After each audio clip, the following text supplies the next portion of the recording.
Assalamualaikum warahmatullahi wabarakatuh. Perkenalkan, nama Bapak Muhammad Fikriadi, Bapak dari SDN Pondok 3. Di sini Bapak mewakili gugus 45 untuk menyampaikan video pembelajaran kali ini. Sebelumnya, Bapak ingin mengingatkan kepada kalian semua agar selalu mematuhi protokol kesehatan 5M, yaitu menjauhi kerumunan, menjaga jarak, memakai masker, mencuci tangan, dan membatasi mobilitas. Baik anak-anak, untuk materi pembelajaran pada video kali ini akan membahas tentang pelajaran IPS untuk kelas 6 KD 3.1, yaitu mengidentifikasi karakteristik geografis dan kehidupan sosial budaya, ekonomi, dan politik di wilayah ASEAN. Adapun tujuan pembelajaran pada video pembelajaran kali ini yaitu siswa dapat mengetahui negara-negara yang bergabung dalam ASEAN dan latar belakang terbentuknya ASEAN. Yang kedua, siswa dapat mengidentifikasikan karakteristik geografis dan kehidupan sosial budaya, ekonomi, dan politik di wilayah ASEAN. Nah, berikut ini adalah gambar dari 10 anggota ASEAN. Latar belakang ASEAN. ASEAN adalah organisasi negara-negara di kawasan Asia Tenggara. ASEAN terbentuk atas dasar Deklarasi Bangkok pada tanggal 8 Agustus 1967. Latar belakang terbentuknya ASEAN yaitu yang pertama, memiliki nasib yang hampir sama, yaitu pernah dijajah oleh bangsa lain kecuali Thailand. Yang kedua, memiliki ras dan kebudayaan yang hampir sama. Yang ketiga, adanya persamaan letak geografis, yaitu di kawasan Asia Tenggara. Yang keempat, sama-sama sebagai negara agraris yang sedang berkembang. Lalu, tujuan berdirinya ASEAN ada 5. Yang pertama, mempercepat pertumbuhan ekonomi, sosial, dan budaya di kawasan Asia Tenggara. Yang kedua, meningkatkan perdamaian dan stabilitas regional. Yang ketiga, memberikan bantuan dalam bidang pendidikan, industri, pertanian, dan lainnya. Yang keempat, menangani dan meneliti masalah yang timbul di kawasan Asia Tenggara. Yang kelima, meningkatkan stabilitas politik dan keamanan. Tadi kita sudah melihat gambar dari negara-negara yang bergabung dalam ASEAN. Nah, sekarang kita akan menyebutkan 10 negara yang tergabung dalam ASEAN. Yang pertama, Indonesia. Yang kedua, Malaysia. Yang ketiga, Singapura. Yang keempat, Thailand. Yang kelima, Filipina. Keenam, Brunei Darussalam. 7, Vietnam. 8, Laos. 9, Myanmar. Dan yang ke-10, Kamboja. Setelah membahas ASEAN, kita akan membahas karakteristik geografis negara-negara ASEAN. Karakteristik ini dapat dilihat dari 4 segi, yaitu dari segi bentang alam, dari letak dan luas serta batas, dari segi keadaan iklim, dan yang terakhir dari segi sumber daya alam. Untuk A yang pertama, bentang alam. Bentang alam di Asia Tenggara ada 2, yaitu berbentuk semenanjung dan berbentuk kepulauan. Untuk negara-negara yang berbentuk semenanjung yaitu Myanmar, Thailand, Laos, Kamboja, Vietnam, dan Malaysia bagian barat. Untuk negara-negara yang berbentuk kepulauan yaitu Filipina, Indonesia, Singapura, dan Malaysia yang bagian timur. B. Letak luas dan batas. Yang pertama, Asia Tenggara secara astronomis terletak di 28 derajat lintang utara sampai dengan 11 derajat lintang selatan dan 92 derajat bujur timur sampai 141 derajat bujur timur. Yang kedua, berada di perairan Samudra Hindia, Teluk Benggala, Laut Cina Selatan, dan Samudra Pasifik. Dan yang ketiga, luas wilayah beserta perairan adalah 4.511.167 km persegi.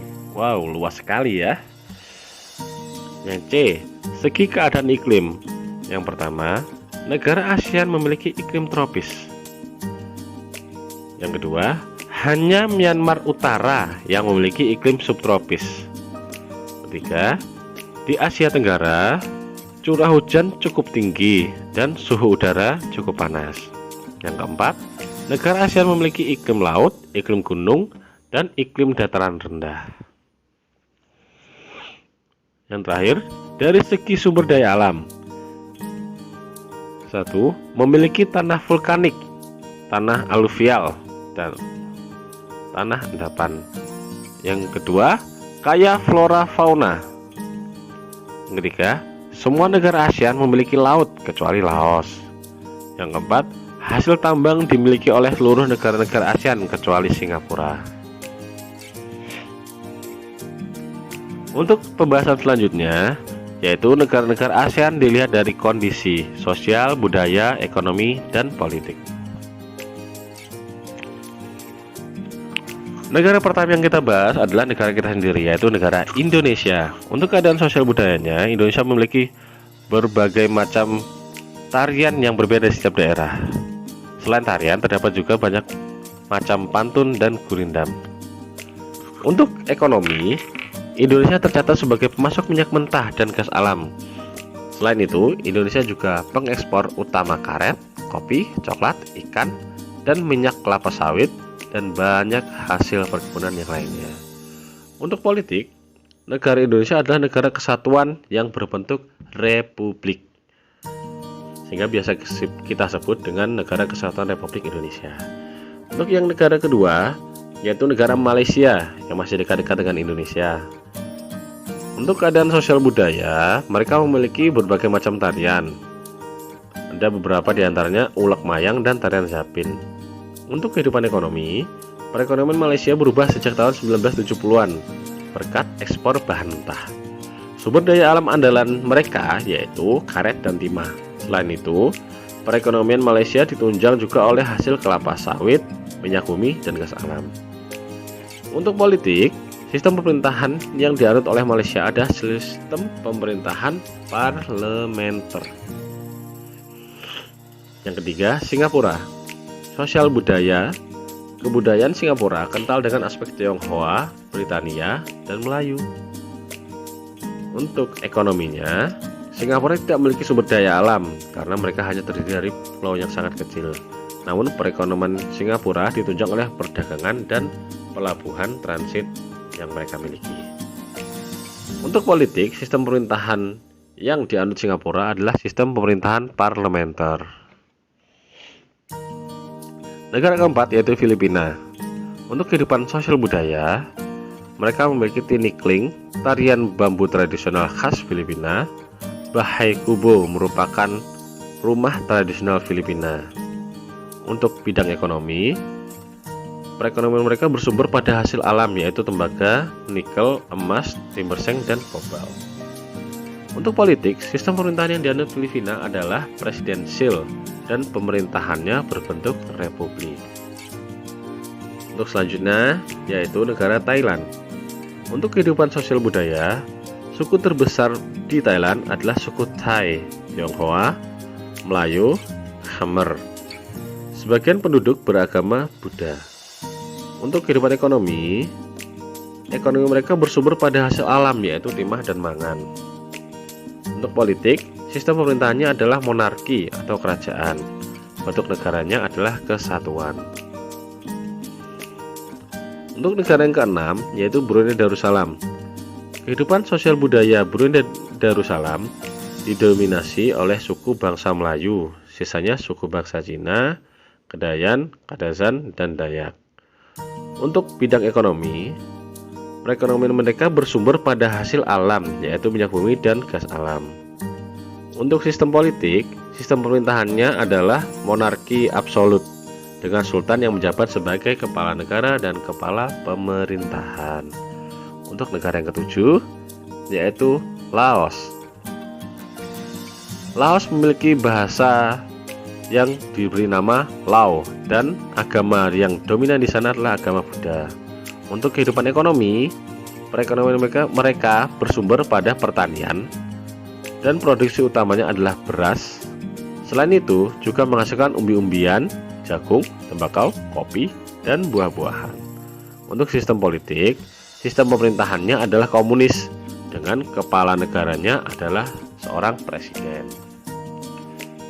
Negara ke-8 yaitu Myanmar. untuk kehidupan sosial budaya, mereka menganut kepercayaan Chinese yang banyak mengandung hal-hal mistis. Untuk perekonomian, mereka bersumber pada pertanian. Selain itu, juga kaya di mineral yaitu biji besi, minyak, gas alam, dan batu mulia. Untuk sistem politik, mereka menganut sistem republik parlementer. Negara mereka berbentuk kesatuan. Kepala negara adalah jenderal dan kepala pemerintahannya adalah perdana menteri. Untuk negara yang ke-9 yaitu Vietnam. Untuk kehidupan sosial budaya mereka, suku budaya homogen dan terbanyak adalah suku Viet. Sebagian besar tidak beragama dan bahasa resmi adalah bahasa Inggris. Untuk perekonomian, Vietnam kaya akan sumber daya laut dan unggul dalam ekspor udang, cumi, lobster, dan kepiting. Sementara di sektor pertanian menghasilkan beras, tebu, singkong, jagung, dan kacang-kacangan.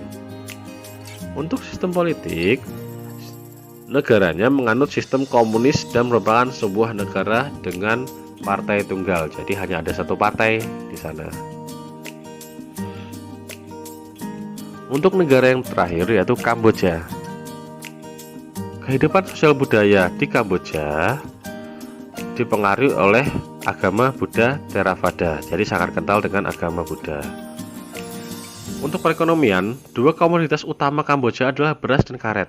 Selain itu, juga ada ikan, sayur, buah, dan daging sebagai komoditas pelengkapnya. Untuk sistem politik, negara Kamboja berbentuk monarki konstitusional.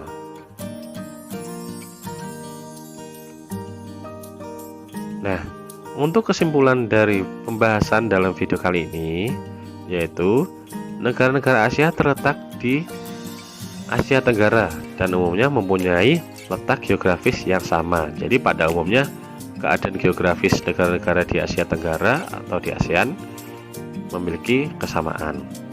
Yang kedua, meskipun memiliki kesamaan geografis, hal tersebut tidak menjamin kesamaan kehidupan sosial budaya, ekonomi, dan politik, sehingga masih terdapat perbedaan pada kehidupan sosial budaya, ekonomi, dan politik yang ada di masing-masing negara tersebut. Nah, bagaimana anak-anak? Apakah sudah paham dengan pembelajaran kali ini?